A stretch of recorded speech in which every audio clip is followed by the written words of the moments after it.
Hi guys, this is the first part of 2 episodes where we interview Karen Rontowski, also known as Paranormal Karen.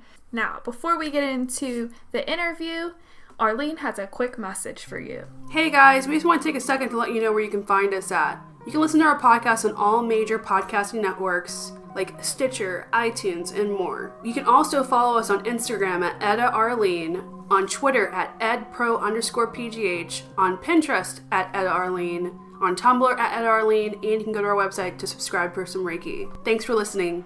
Hi, welcome to Etta and Arlene Spirit Cast. If you're new to this podcast, we are Reiki masters and certified in guided meditation. We like to talk about all things metaphysical, spirituality, tarot, astrology, and anything in that realm. Today we have a guest. Her name is Karen Rontowski. She has a wonderful podcast called Paranormal Karen. And why don't you tell us a little bit about yourself? Because you do a lot of stuff. Like, you're a very interesting person. I do a lot of weird things. Yes, that's true. So technically I make my living reading tarot cards during the day and doing stand-up comedy at night. And I'm also a Reiki master. And sometimes I mix the tarot and the comedy together and do a tarot show. And I'm a ghost hunter. I do a lot of paranormal investigations, and I think that's enough, right? Yeah. I think that's more than enough. I got tired with my own introduction. Oh, that's so funny. So what do you have a question, right? How'd you get started on your podcast? That's what I want to know. You know, it's so funny because my podcast was the last thing I wanted to do, because I'm so lucky. I have 2 jobs and no bosses, and I love both of my jobs, but I work too much. So that's a little crazy. So a friend of mine, Kira Sultanovich, had a very popular podcast about parenting, and I have no kids. I don't do kids or husbands. And she had me on as like the only non-parent, and I did a tarot reading, and then she did a reading for me because she's really psychic. And she said she got so many letters about that podcast that we started a podcast together called Karen and Kira Can Read. And we did readings for comics. And at the end of that, we were just so busy. We haven't been able to pick it up. We're still buddies and we talk all the time. But that was where I got the idea for Paranormal Karen. And I thought, because I have been doing investigating for 20 years, 25 years. I have an odd set of friends. I always say my friends are mediums and demonologists and comics, and yet my family is still the strangest people I know.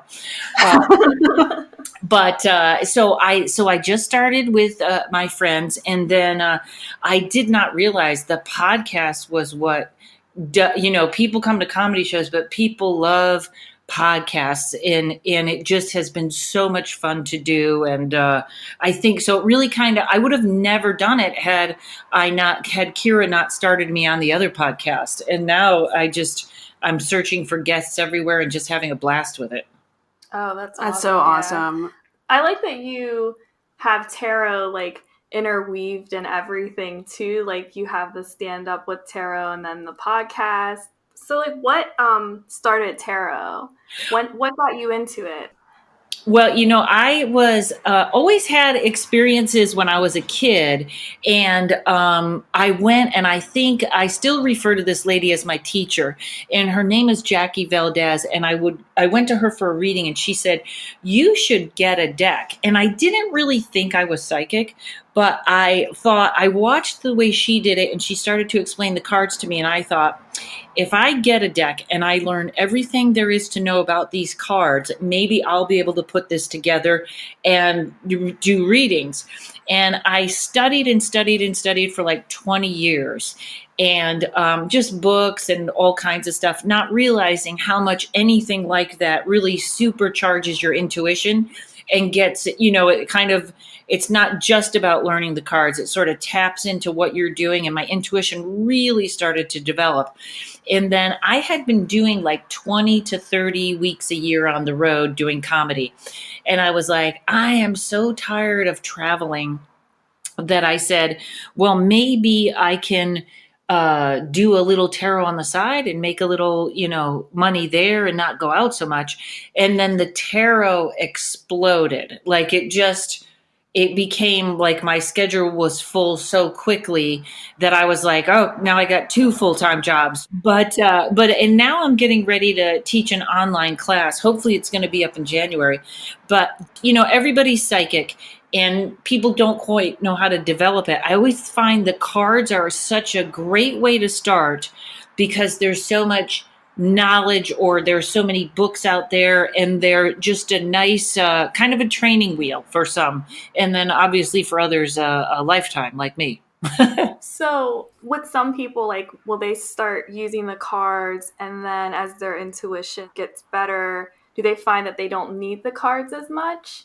Yeah, well, that's kind of a funny, I teach on the cards and off the cards. So you're absolutely right. I think it's just a different mindset. So when I sit and read for somebody, I sort of meditate and tune in. And sometimes, like if I'm, it kind of depends. Sometimes I'll close my eyes and I'll immediately get an image, and that was me snapping my fingers, by the way. I did it like y'all could see me. How cool is she snapping her fingers? It must have just sounded like something terrible on the podcast. But yes, I do both. And that's part of what I'm going to teach with my class is you can learn them direct, or you can learn to read on and off the cards. So absolutely. I believe when you're sort of developing one, you're developing all of them. Oh, wow. Oh, wow. Yeah, that's awesome. Sign me up. Whatever Karen is down for, I'm good with. Let's go.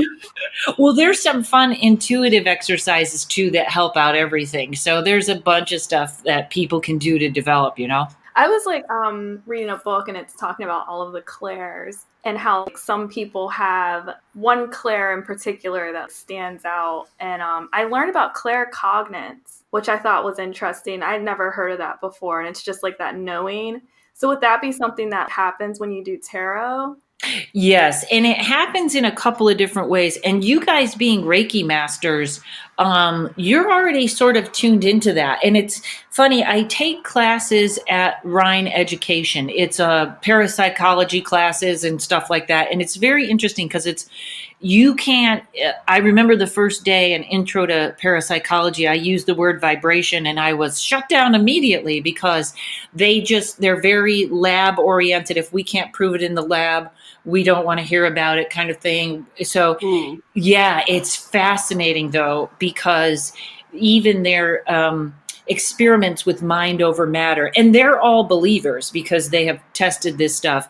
And in fact, in the class I was just taking, they say that it's all ESP, it's just how you process it. So you may process it as a knowing, or you may process it as a smell. A lot of times, especially spirits, you can smell them before anything else.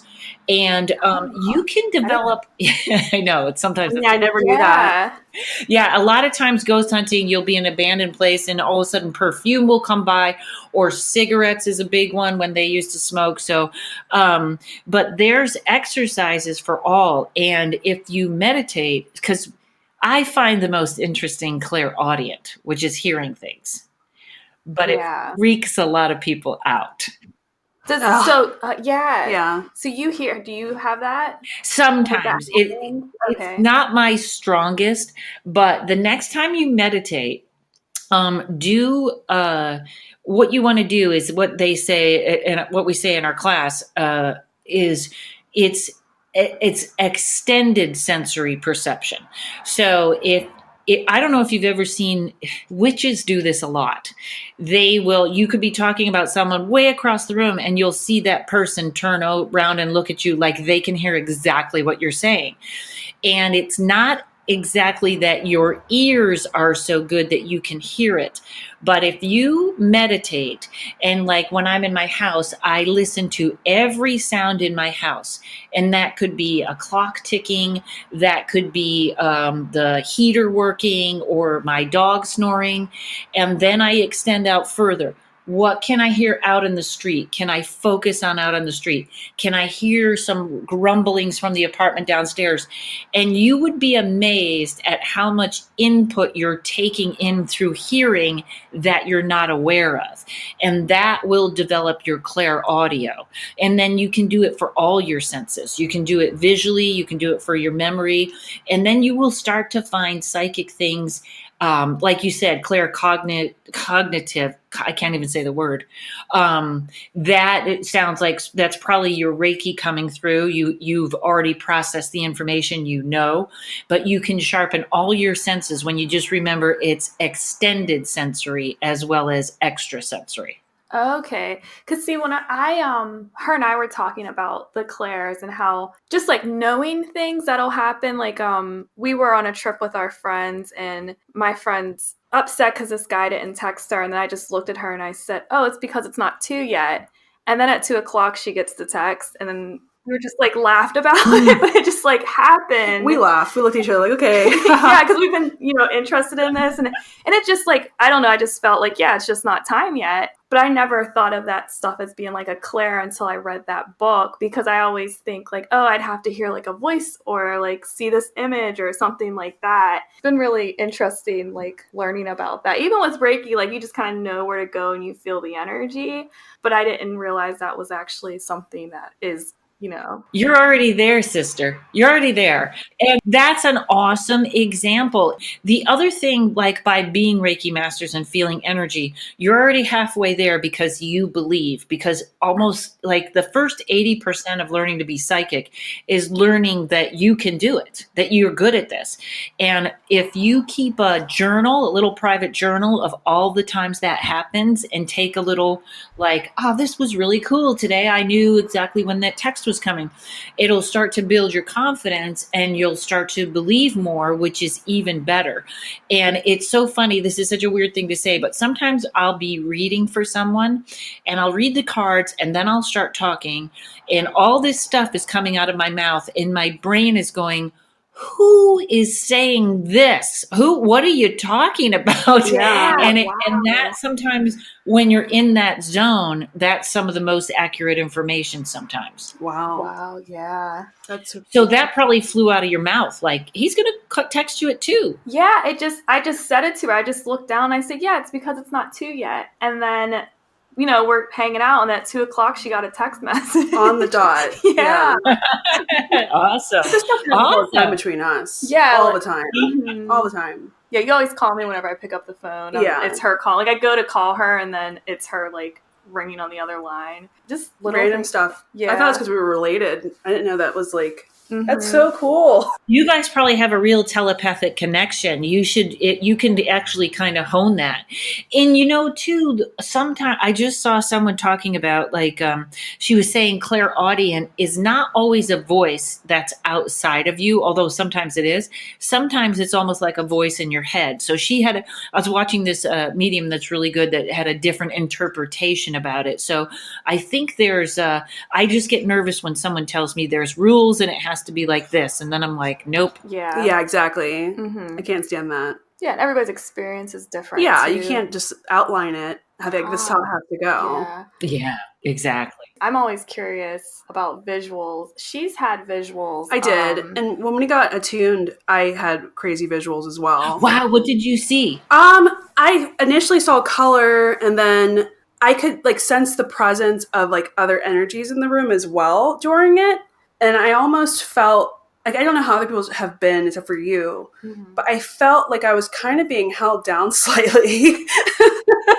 but visually wise though, I literally I felt like I was going back in time and like erasing things, like moments of time. Like past trauma that has occurred or like just situations. I felt like I was just clearing through so much stuff in that like period of time. It was crazy. I called you immediately after. I was like, oh my gosh. You told me you were like in space. Oh, I was in space at one point. It was crazy. I cannot tell you how many things I love about that story. Yeah. I mean, we both had really like weird Reiki attunements, Karen. Like, I think that's what made... I've always been interested in all this stuff, but like, you keep like one foot kind of out. And then after the attunement, I was like, everything's real. I just said to her, I was like, everything, because we did distant attunement and felt it physically. So both of us had the experience of like tapping on our chakras. It felt like pressure on my crown chakra. And the pressure was so much that I thought to myself, okay, guys, like this is a little much. Can we dial this back a little bit? Yeah, it was crazy. So there was like kids playing outside, and I said it, I go and meditate, and then it was like, it just went silent, and it was like a snap. And then I heard the woo, woo, woo, almost like a metal like singing bowl. And I watched this video about DMT, and they said that like that's how they were describing DMT. And I'm like, that happened to me when I had my attunement. Like, that's Reiki. Oh, yeah. Yeah, that's fascinating. I love, and it's different for everybody. I just love that. They have a Kundalini type breathing, I think now called holotropic breathing, that does the same thing. You do that out of body and you get that same experience as ayahuasca. Oh yeah. We gotta look this up. That's for sure. Yeah, I just wrote it down. It was just funny, like just for the attunement, like our Reiki master teacher was just like, it'll be so nice and breezy, like, you'll be fine, it'll be great. And literally, like, time was altered during it. It was only supposed to be like, half hour to an hour. I felt like I was gone for at least 3 or 4 hours. It was crazy. Yeah. It was a beautiful experience, like life-changing, but it was like, like the tapping of the chakras, My lower chakras were the problem. Like my problem areas. And it literally, I could feel the tapping, like tap, tap, tap, tap. Like if you were at a doctor's office getting your reflex checked. Yeah. Well, that's fascinating because it does sound like you guys jumped timelines. And that, I love to, when you said it was healing the past, because I think when you get into that energetic form, there is no time. So you really can change the past. Yeah. Oh, wow. Yeah. I didn't think of that. I never thought of that. Oh, but man. Wow. Yeah. That's cool. It's all cool. It just, like, for you, like, it definitely confirmed, was one of the confirmations I needed. Like, okay, well, we're definitely on the right path, Absolutely. Yeah. I feel like the next phase of therapy, like I'm all for therapy or whatever anybody needs to do, but I think sometimes therapy changes the mind, but until people get the vibration out of their body and their cells, it's sort of a Band-Aid. And I keep thinking the next phase of therapy is going to have either Reiki attached to it or something like that, because you have to change the vibration. That sounds like exactly what happened when you wiped all that clean. It didn't nullify it. It sort of just cleared out that vibration so it doesn't repeat. Yeah, for sure. I definitely think that's going to be in the future, and other things like psychedelics as well. Yeah. So I hear it's in California experimenting with that. Didn't they legalize it for therapy? Did they? I'm not sure. I think they did. I've done ayahuasca a couple of times, but I'm very interested in the breathing and everybody doesn't have the same experience. And I didn't, everybody's like, oh, you're going to throw up and stuff. And I did not. But it was so draining on me. It was like, it takes 2-3 days before I'm back on the planet. So I you know what I mean? Like it was a big, but yeah. Oh, I can't wait. Yeah. Are you guys in California? No, we're in Pennsylvania. Yeah, we're in Pittsburgh. Oh my God, you guys are breaking new. I was just in Pittsburgh at a big resort doing a show for Toyota. They have me in some haunted hotel, but good for you out there, because Pennsylvania. Well, actually, no, I'm going to take that back. I was just going to throw out a stereotype, but some of my favorite healers are in Pennsylvania. So yeah, it's coming along. It is. But you know what we found out recently? We went to a full moon meditation, the last full moon. And it was our first time like being with a group of like healers, and there was like a girl who channeled there, it was beautiful. A bunch of different type of healing modalities, and we didn't know that there was like that community in Pittsburgh. A lot of our stuff's like online. We just didn't know there were so many people. So we go to it and we found out there's actually an energy vortex at the point in Pittsburgh. And wow. I guess it's been like foretold or something along those lines that more and more of these like healers and stuff are going to be drawn to Pittsburgh because of this like vortex. And it's like right at the point where we have, are you familiar with the Three Rivers? Yes. By chance. Okay, so right at the point, there's like a fourth river that runs under it, and I guess there's like a big crystal, right? Yeah, it's a glacial river, and there's a massive crystal. I think was it quartz? I can't remember. Yeah. That runs through. And they're saying that water has healing properties as well.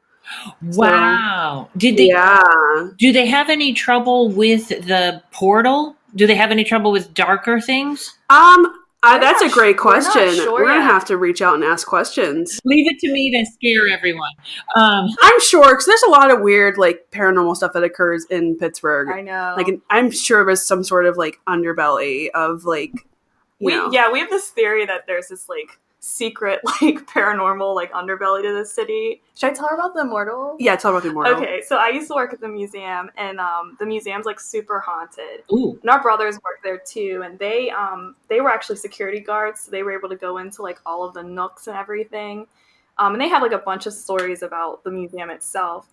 And so I'm working there, and I'm at this art piece, and it's, like, a newer piece by Alex de Corte, and it's all neon. So, like, old people would come in back when, they remember when neons was used a lot, and they thought the sound of it was very nostalgic, and they would always, and I'm saying, when I say old, I mean like old, like, I don't know. Like people who like my are grandma. In the 80s, yeah.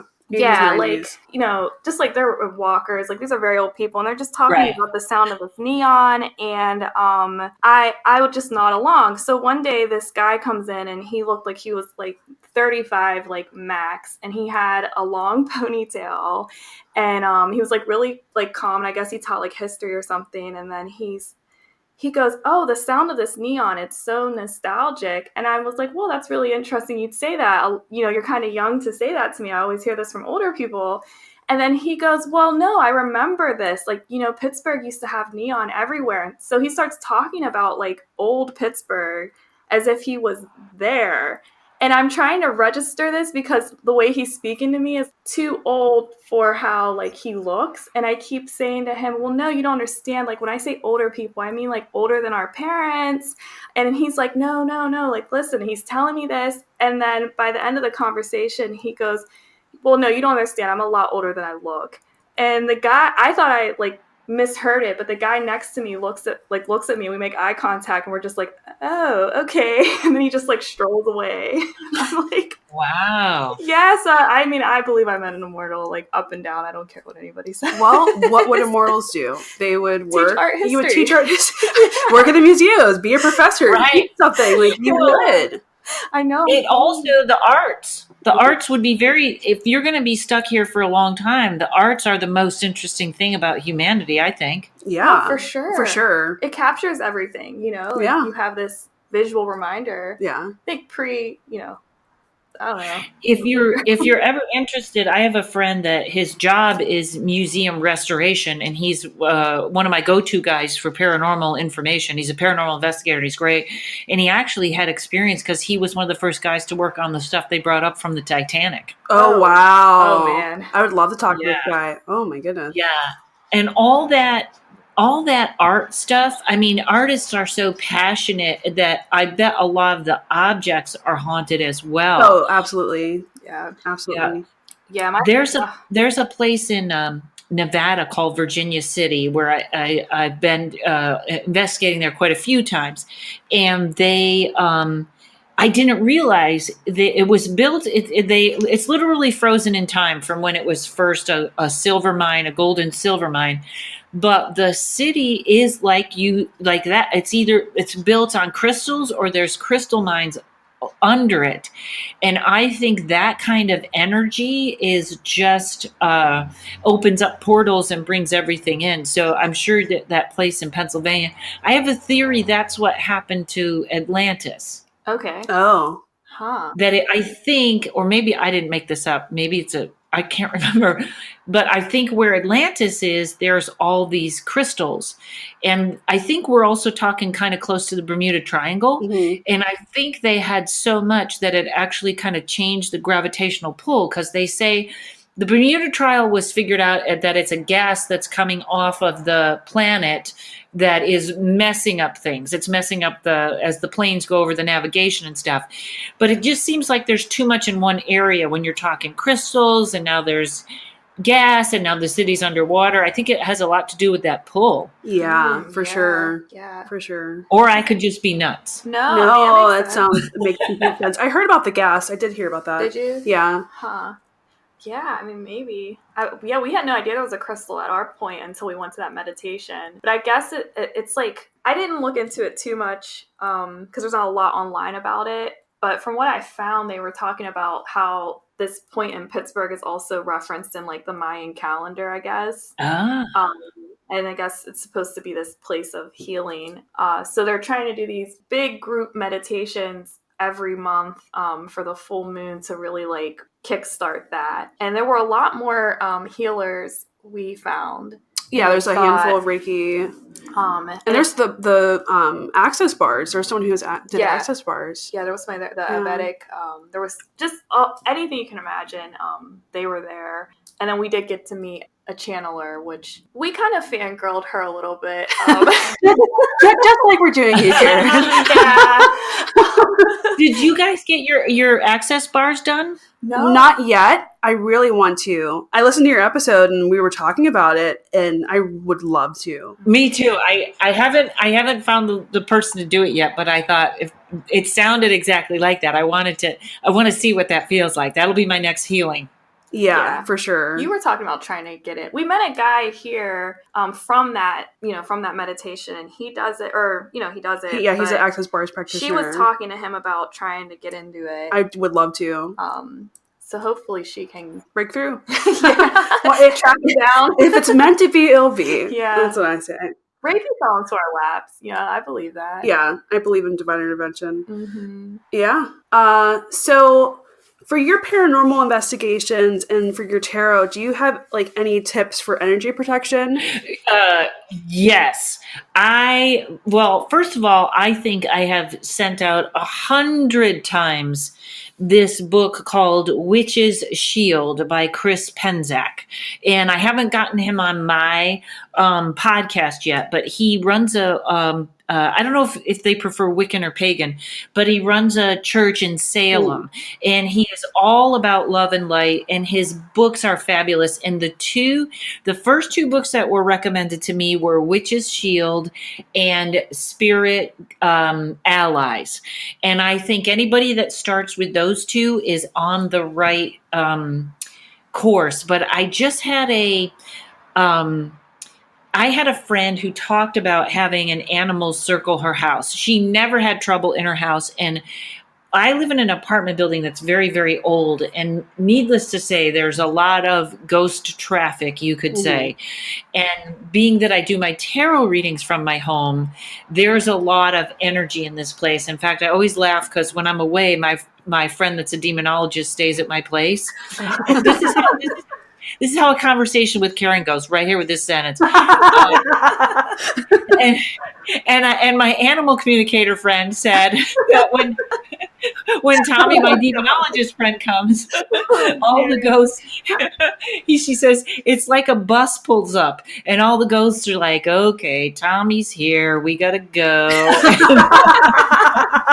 Wow, his energy is like that's that. Amazing. That's crazy. Oh, yeah. And he clears my place. And when I come home, it's so quiet. It's almost like I didn't realize how full it was. So I started doing a meditation, and I sort of took this, and it's all, how you visualize it.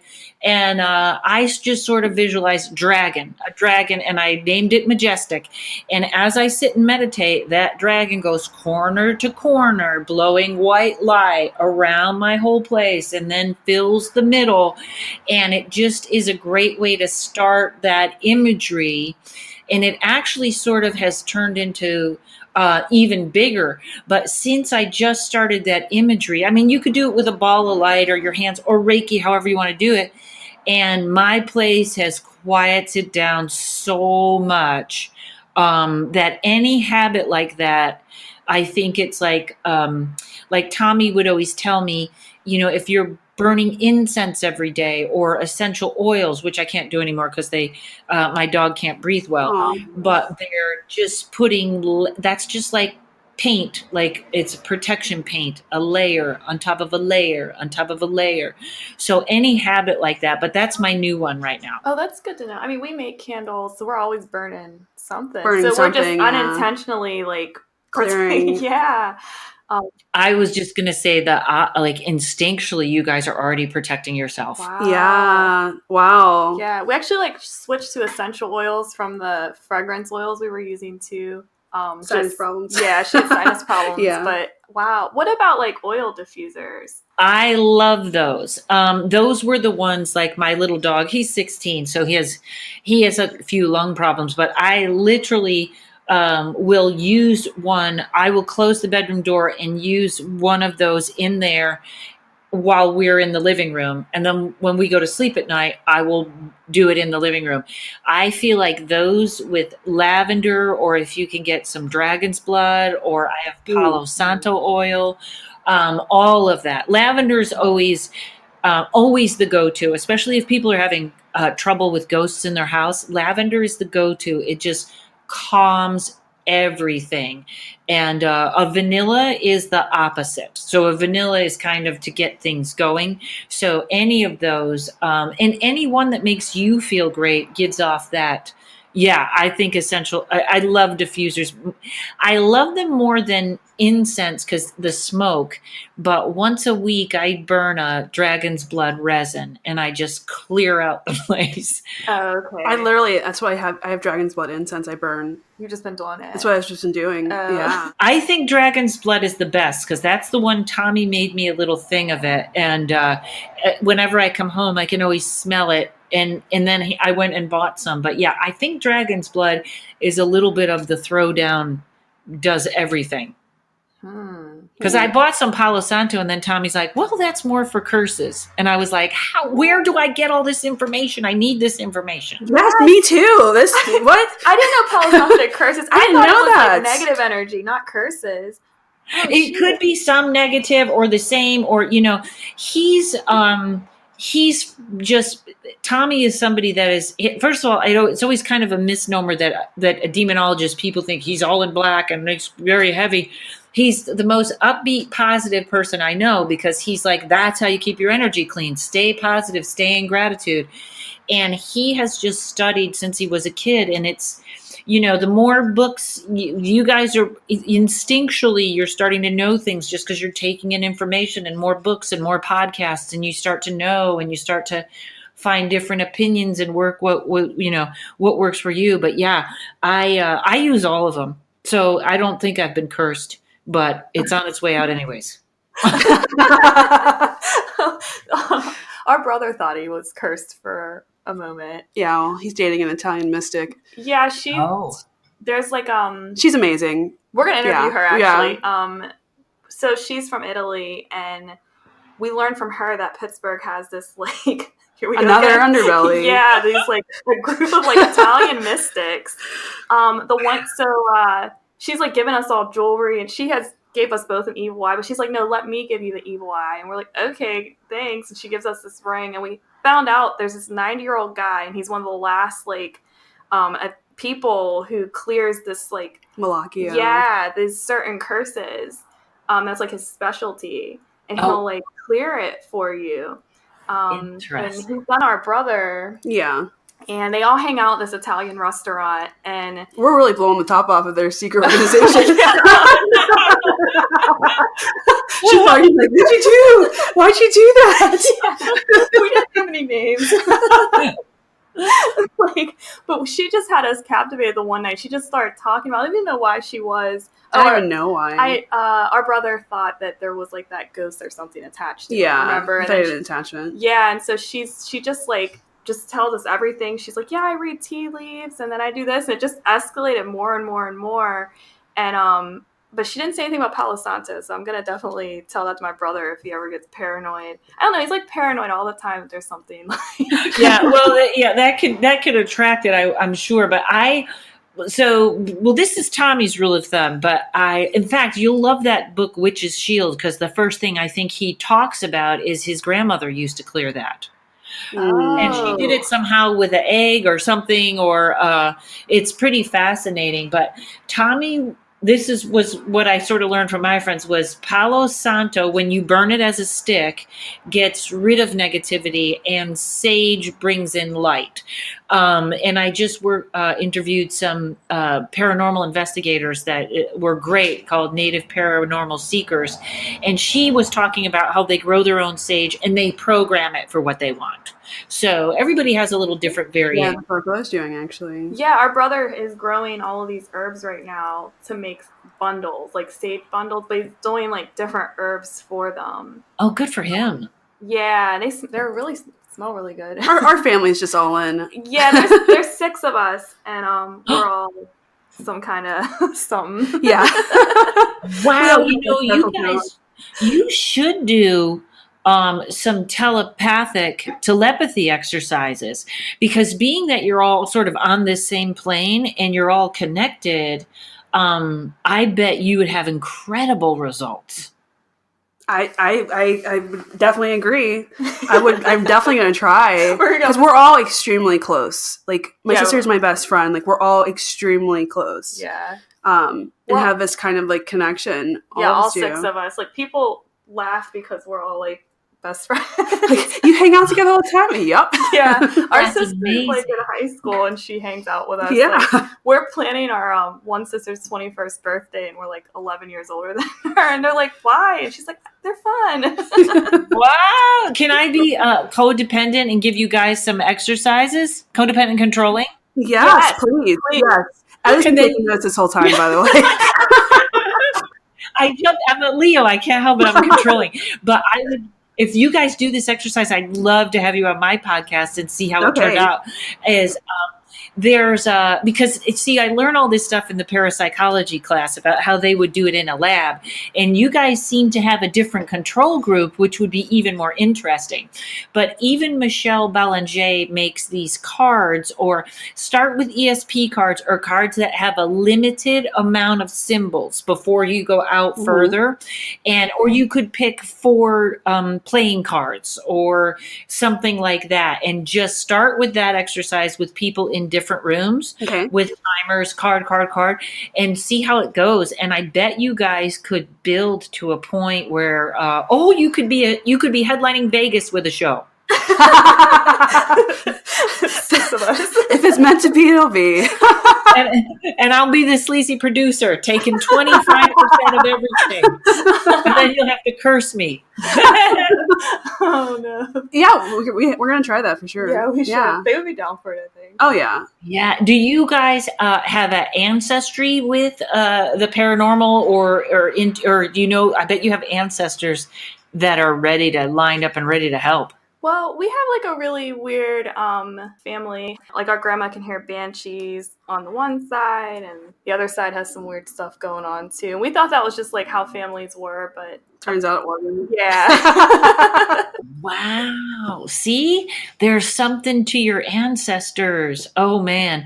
If you guys do that, we have to do a joint podcast and keep up on how this project is going. Absolutely. I'd love that. Fun. Yeah. It's be fun. I love that idea. Oh my God. Yeah, you guys gotta. I just keep seeing an 8x10 of you all in a cemetery, even though I know you're not into you're not as dark. You're more light workers, but everything goes dark with me. You say you're gray. I'm gray. I'm definitely gray. That's what I say. I'm a medium to dark light worker. Yeah, that's what she always says. I am. We have a buddy who is, I don't know, he's like a witch and Yeah. all in. And he looked at us the one day and he said to her, you know, you're more gray. And then he looked at me and he said, oh, you're just all light. Yeah. Well, you know what, too, though?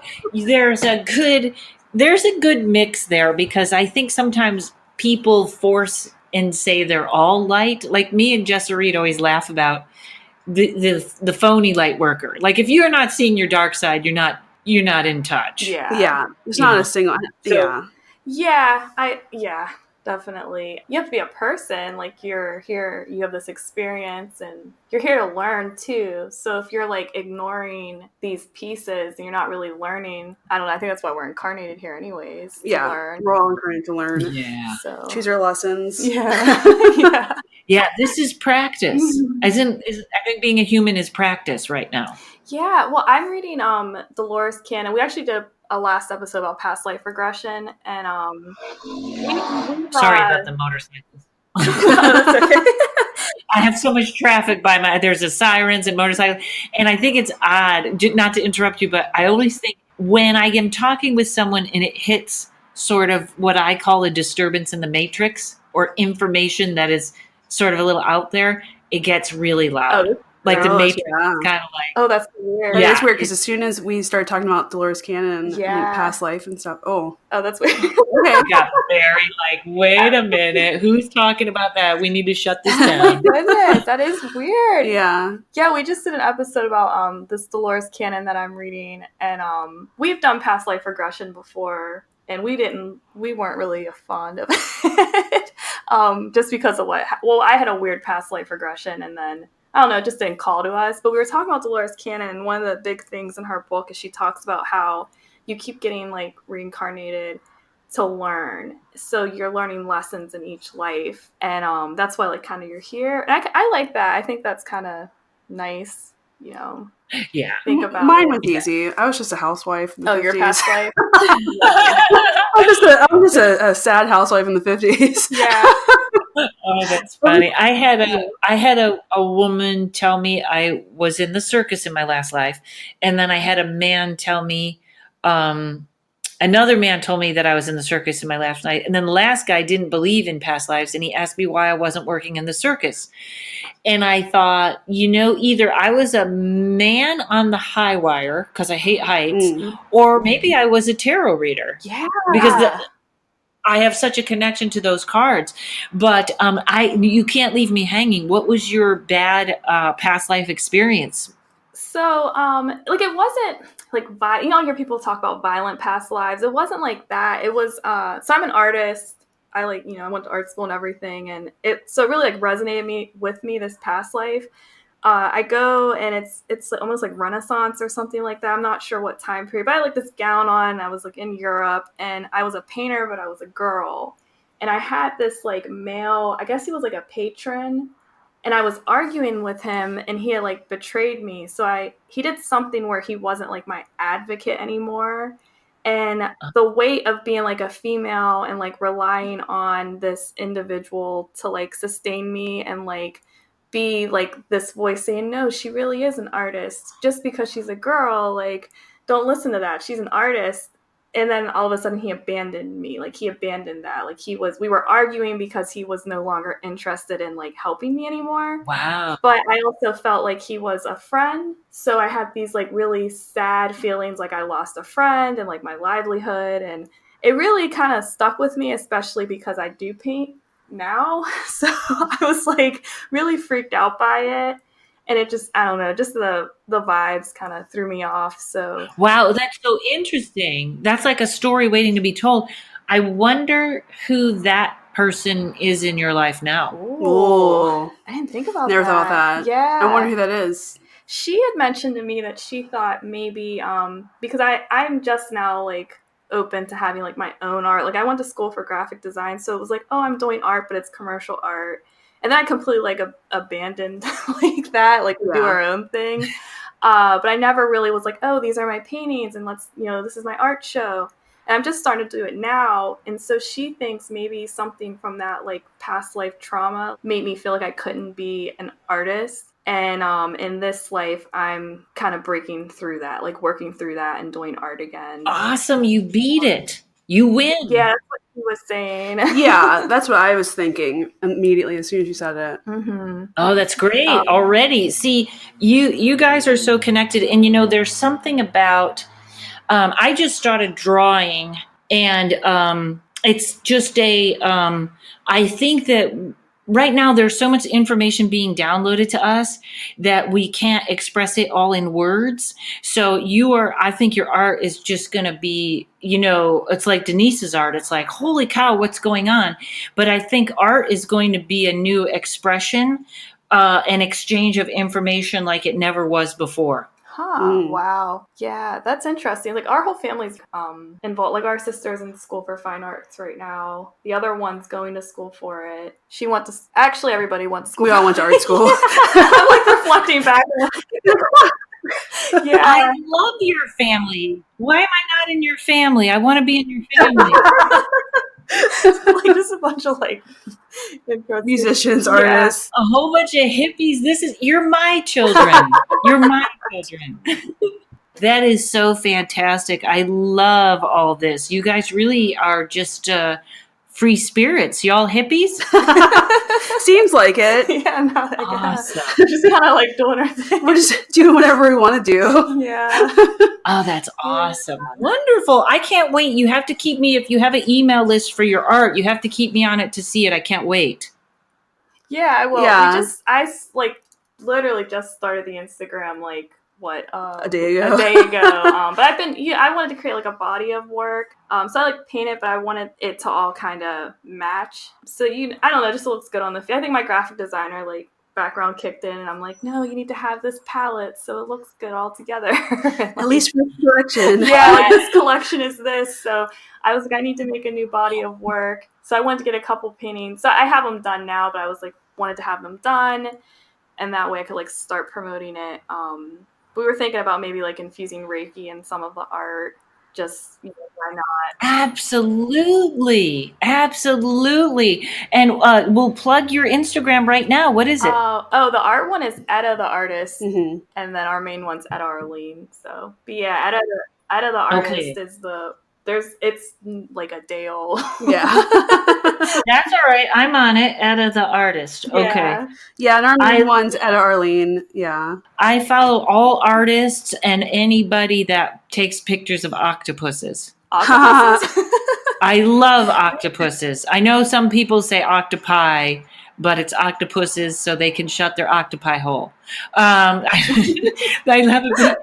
have an obsession with octopuses because they had that article that their DNA doesn't connect to anything on the planet. I never knew that. Wow. They think they came down, a meteorite crashed, and they came from that. And now, if you see anything with the octopus, I always think it looks like an alien where the back of the head didn't blow up. Like if you blow up the head, it looks like an alien. But they're fascinating. Everything about them is just... they're so intelligent and I don't know. So I that's all good. That goes through my Instagram is art and fish. You have to be careful though, because there's a fetish of Asian women eating octopus. Oh, I know. She's like, no. Yeah. So you have to filter, and it's a weird fetish where they eat very loud, and I'm an animal rights person, so I don't want to see anyone eating it. No, that sounds awful. And the eating too. Ew, I hate the sound of chewing. Oh my gosh. Yeah, it's weird. If you ever make me mad, I'm gonna find one and play it really loud. Please don't do that to me. It's weird. I'm sorry I took the podcast in a whole weird direction there. No, it's great. It's great. Oh, wow. Oh, well, I want to see your art. I can't wait. Oh, yay. Thank you. Oh, she's been really pushing me to do it. I have. She's been very like, just do it. And that's going to free up your intuition also. Really? Ooh. Oh, that's good to know. Yeah. Whenever we did our Reiki attunement, my chakras were like my throat. It was like the upper ones, so throat, third eye, and crown that were really like on fire. And I couldn't help but think maybe the throat had to do with not painting and not like doing art because I wasn't expressing myself, and that's like what your throat chakra does. That's because we were talking about like why those particular chakras, what both of us would have been all messed up. Yeah, mine made complete sense to me. Yours did, yeah. Yours were all lower. Yeah, it was all lower. Mm-hmm. So my mom's like, you have to paint then so that chakra can get fixed. She's like, and say what you want to say. Speak your mind. There's a book by Elizabeth Gilbert called Big Magic. And it's fascinating on every level. And she wrote Eat, Love, Pray, or whatever that was. The Eat, Pray, Love. I didn't make it through that. But this book is for any artist, and it's fascinating. And sometimes I just, I listen to it on audio. Sometimes I'll just start it in the middle and see what's going. I think I've listened to it 50 times, and it will inspire you, and the stories of other artists. And she really covers everything, even from how, when that book was number one, everybody was like, wow, you're never going to have anything this good again. What are you going to do? To, just these fast, you'll love it. You'll love it. You have to, and if you can get it on audio and listen to it, her read it, it's even better. Oh, wow. Okay, we have a lot of books. Yeah, more books, more books. Writing down every time you suggest something. We always joke that we're in Spirit College because every day we get more and more things to learn and study. I mean, it's been like this for a couple years. A couple years now. Yeah, it was something just clicked, and it's Spirit College right now. So. Well, you guys are, I believe, the crystal generation. Do you know which one you are? We always felt like we were indigos. Okay, maybe you are. I've always felt that way. Because I'm 31 and she's in her late 20s. But we probably, I don't know. I definitely think my sister's a rainbow. 100%. The youngest, the younger two. I thought it was funny because I think I'm the very beginning of, which I don't know if I'm very beginning of crystal or indigo. I just found this out. I was very surprised. But my generation, because I'm 54, we were the ones that were supposed to come in and go, that's not right. You're not doing that. We're not going to church. We're not, like, we were kind of the ones that busted it up. And then you guys, I think, are the ones that are supposed to start it. Like, we knock everything down and you guys start to build it up to get ready for the next generation. There's something about that. I found it rather interesting, especially how I'm kind of loud and I do comedy and I am the person to go, like, I don't know, maybe somebody has, but when I brought the tarot on stage, it was like, wow, nobody's ever done that as a comedy show. And it kind of was just to show people not to be afraid of it, Yeah, definitely. Well, that's what Dolores Cannon had in that book I was telling you about. It's the 3 waves of light workers. So she doesn't say like what, she doesn't name it, but that's kind of what she refers to. But yeah, it's cool. It's very cool. Yeah. Yeah, I'm up here I'm the bully that knocks it. And then you guys are the painters. Yeah. I mean, our one sister, we would definitely think is like a rainbow. Oh, yeah. The one that's currently in art school, or she's a watercolor painter, but she has like blue hair and like she's just happy all the time. All the time. Like, even when she's sad, it's like she finds a way to be happy again. Yeah, our mom, she always has a disposition as well, a jolly disposition. Yeah, our mom's like that too. She always looks on the bright side of life. Yeah. But that's great, and I'm glad you had. I think my friend has a star seed, which that's the ones that know they're not from this planet, and that's fascinating. Yeah. Oh, well, maybe that's what our one sister. So when our sister was little, she used to say, I'm not from here. Yeah, she would just talk about she wasn't from Earth. And then I'm saying like little, like she barely remembers it now. And then like she was like three or 4. And then she would tell my mom, she would say to her, "You're my favorite mom." And one time she actually really embarrassed my mom when she had her at the doctor's because she told my mother, "You're my favorite mom because you're not in jail." Yeah. But she would definitely say she would say she was from space all the time. Wow. Yeah, she's so like silly that we just kind of would write it off. But then, as time went on, we're like, oh, that's kind of weird. But they all did weird stuff like that. They all did, yeah. She's totally a starseed.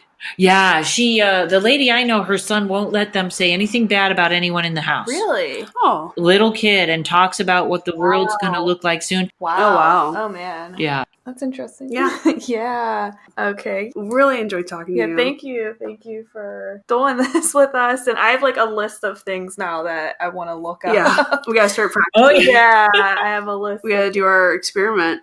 Yeah, the experiment. Yeah. Oh, I can't. Please contact me about that because I'd love to do either. See what when you guys get it all online. If you want, I'd love to do like a controlled experiment, and we can mix podcasts. Yeah. I think it'll be fun. Yes. We should definitely do Yes. it. I know you could probably do it. Yeah, I think we can. Oh, yeah. Yeah. And you know what else you can use is those Uno cards. Okay. Start with those. Or, contact me after, email me, and I'll help you guys set it up and figure out some control, some things to do in a controlled environment. I like that it was 1/11/01 when we started talking about this. Oh, my goodness. Oh, yay.